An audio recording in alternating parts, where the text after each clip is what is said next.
They told us the Fae were monsters of shadow and glass. They told us the war was for our survival. But when I found him bleeding in the ruins of the old chapel, I didn't see a monster. I saw a soul more fragile than the world we were burning down. I didn't know then that his secrets would end the war, or that I would risk everything to see his true colors in the light. I'm on a mission to show that our stories carry weight. My mother doubted I'd reach 500 subscribers, but your support for Bliss Tales proves that LGBT love stories have a place in everyone's hearts. Subscribe and help me keep these beautiful tales alive. Back to the video. My name is Lysander. I was a medic in the Glimmerglass army, trained to mend broken soldiers and send them back to the front lines. But I was never meant for war. While my brothers sharpened their swords, I wrote poetry in the margins of my field journals.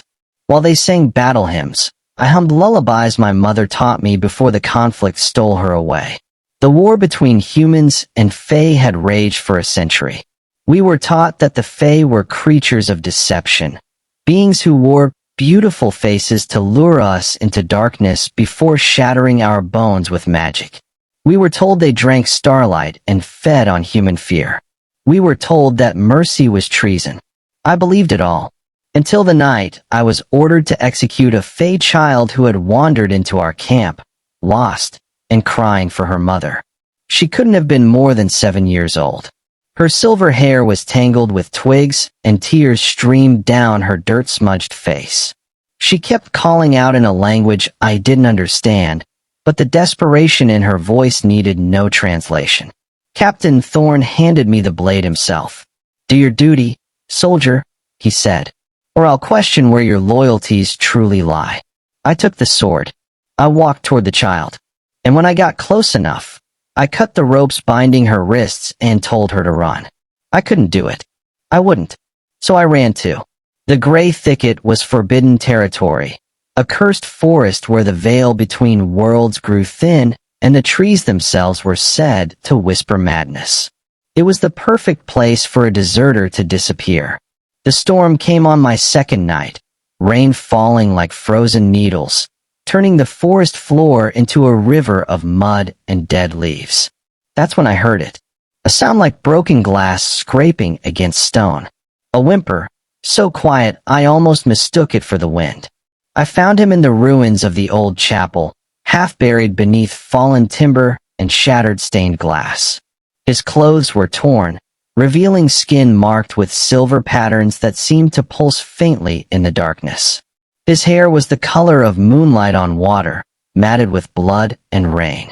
His eyes, when they met mine, were the deep violet of a summer twilight, wide with terror and pain.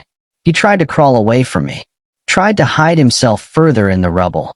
I should have been afraid. I should have drawn my sword. Instead, I drew my bandages. I knelt beside him slowly, keeping my movements gentle and predictable. I set down my weapon where he could see it, far from my reach. "It's all right," I whispered. "I'm not going to hurt you. I'm a healer. Let me help." He didn't believe me. How could he? But he was too weak to fight, too injured to flee. The gash across his ribs was deep, angry, infected. I cleaned it with water from my canteen, applied a poultice of healing herbs, and wrapped it with strips torn from my own shirt. His leg was broken in 2 places. I splinted it as carefully as I could.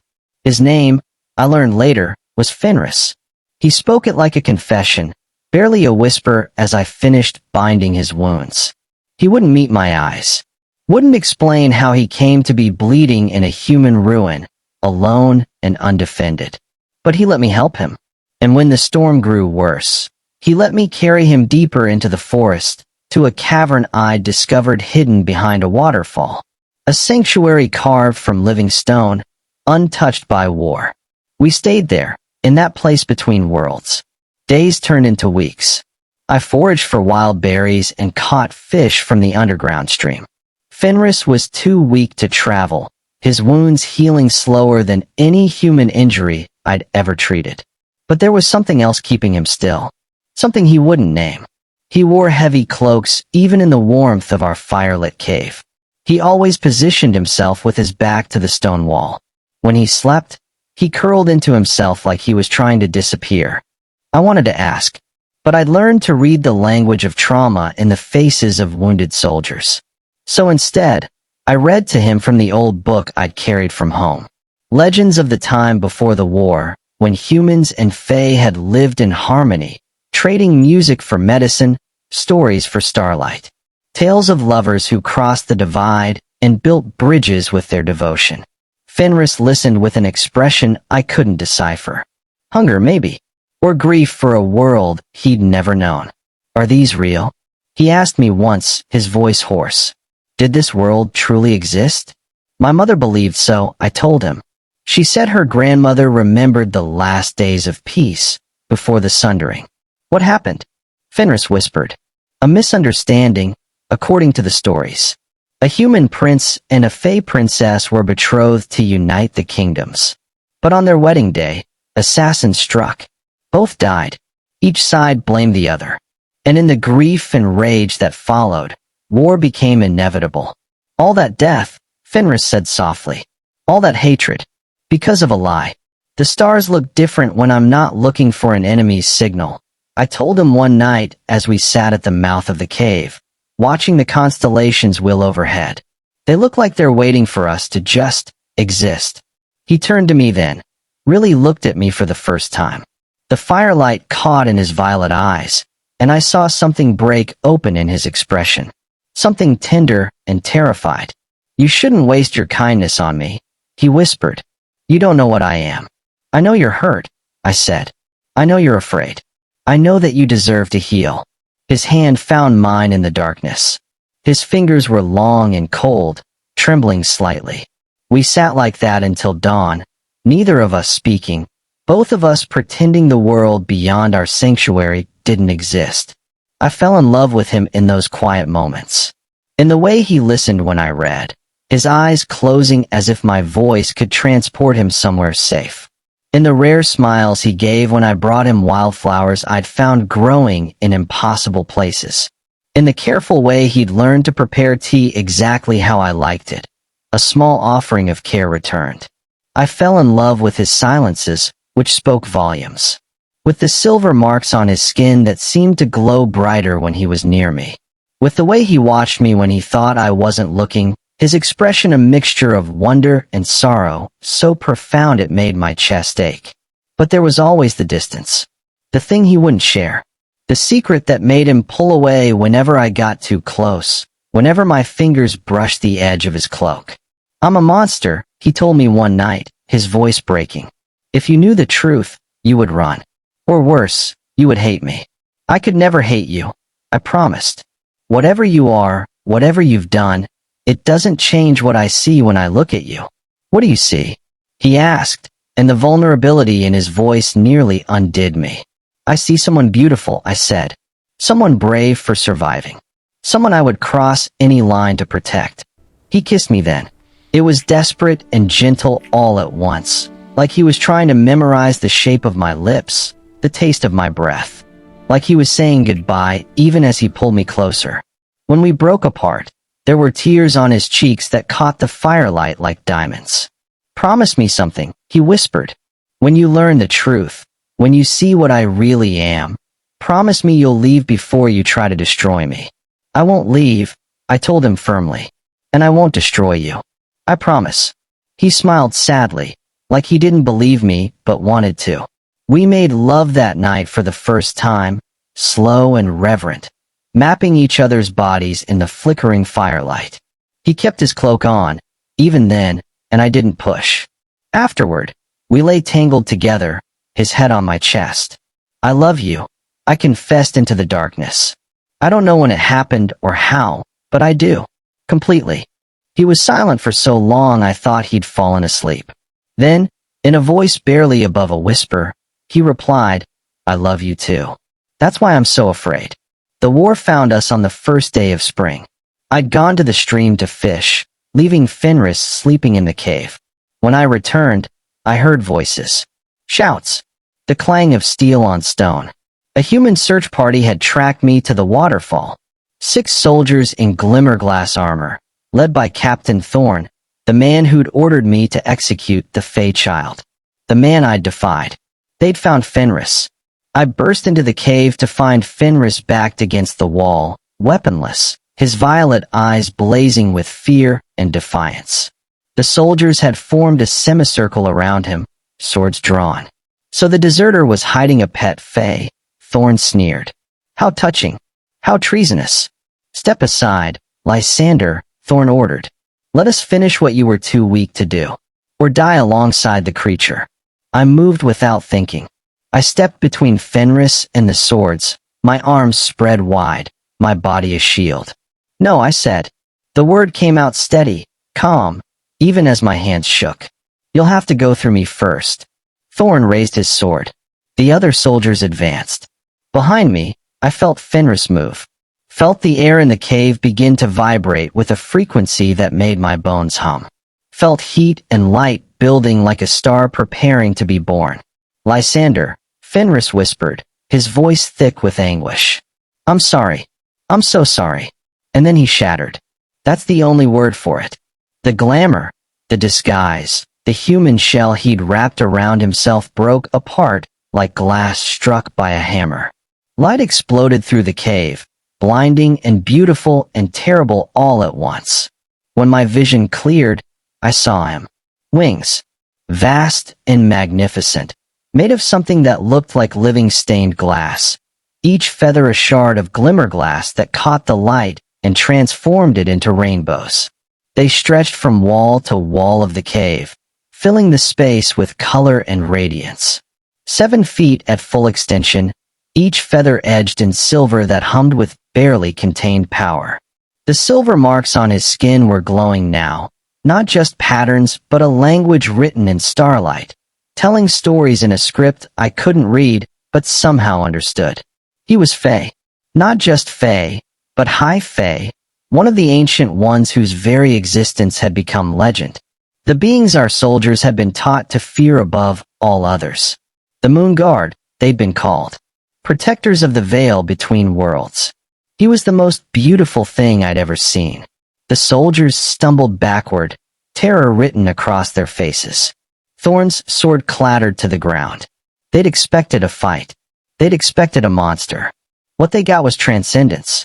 Fenris stood trembling, his wings partially unfurled, his eyes locked on mine, waiting for the inevitable, waiting for me to recoil, to condemn, to join the others in their fear. I stepped forward. I walked past the frozen soldiers, past their dropped weapons and their shock. I walked until I stood directly in front of Finrris, so close I could see my reflection in his eyes, so close I could feel the warmth radiating from his wings. And then I raised my hand and gently, reverently, touched the edge of one glimmering wing. It was warm, solid, real. You're beautiful, I breathed. You've always been beautiful. Fenris made a sound halfway between a sob and a laugh. His wings folded around us both, creating a cocoon of light and color, shutting out the world and the war and everything but the two of us. You don't hate me, he whispered, like he couldn't quite believe it. I could never hate you, I told him.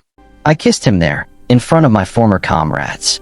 Kissed him with all the love I'd been too afraid to speak, all the devotion I'd tried to show in berries and bandages and bedtime stories. When we finally broke apart, I turned to face the soldiers. Fenris's wings remained around me, protective. Leave, I told them, my voice carrying a strength I didn't know I possessed. Tell your commanders what you saw here. Tell them the war is built on lies.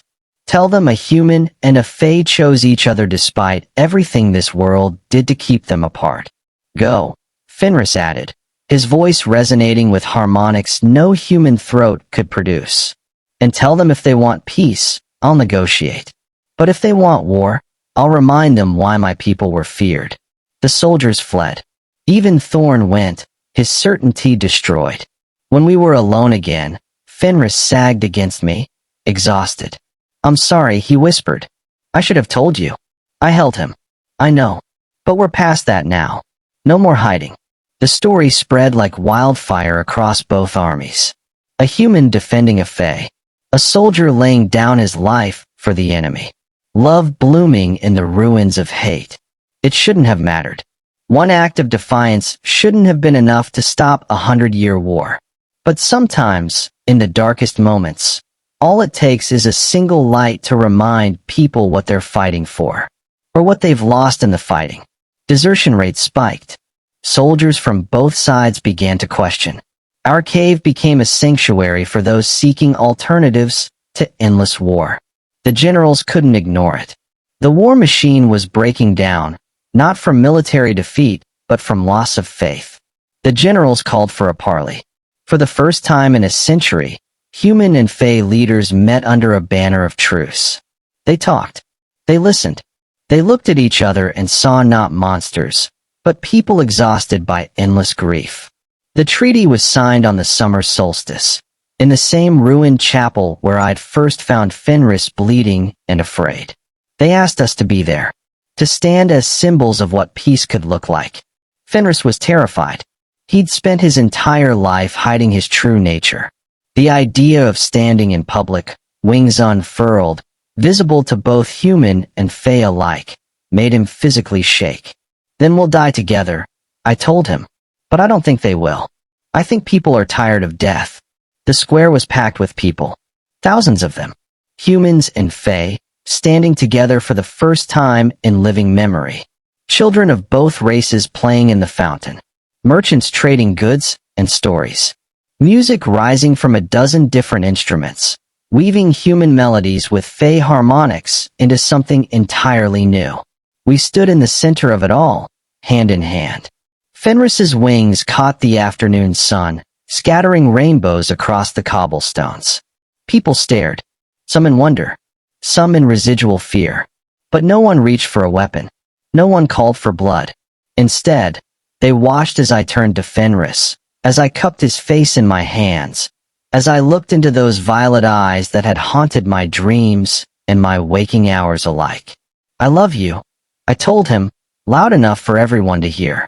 Not despite what you are, but because of everything you are.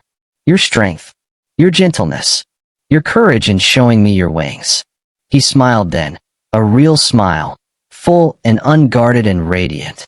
I love you too, he said, his voice carrying across the square. My healer, my hero, the one who taught me that monsters are made, not born, and that love is the only magic strong enough to unmake them. I kissed him there, in the square, in front of thousands of witnesses. Kissed him until the crowd began to cheer, human voices and Fey voices rising together in celebration of something they'd thought impossible. When we broke apart, his wings spread wide, catching the light, no longer hidden, no longer ashamed. The war was over. The healing had begun. In the months that followed, we became ambassadors, traveling between settlements, sharing our story, helping communities learn to coexist. It wasn't easy. 100 years of hatred doesn't disappear overnight. But there was also progress. Mixed settlements began to form. Trade routes reopened. Children born to mixed couples were celebrated rather than hidden. Fenris and I built a home on the border of the gray thicket, in a meadow where wildflowers grew. We lived quietly, tending our garden, hosting travelers. He taught me to read the old Fey script, and I taught him to cook human recipes my mother had passed down. On clear nights, we would lie in the grass and watch the stars, his wings spread beneath us like a blanket of glass and light. And sometimes, I would read to him from my mother's book, Stories of the Luminous Age. Except now, they weren't just stories of the past. They were blueprints for the future we were building, one day, one choice, one act of love at a time. Sometimes the greatest act of rebellion is choosing love in a world built on hate. Sometimes the most powerful magic isn't found in spells or swords, but in the courage to see past the lies we've been told and recognize the truth of another's heart. This is their story, but it could be ours too, if we're brave enough to unfurl our wings and step into the light. Hit the subscribe button for more enchanting tales every week. Don't forget to keep the magic alive.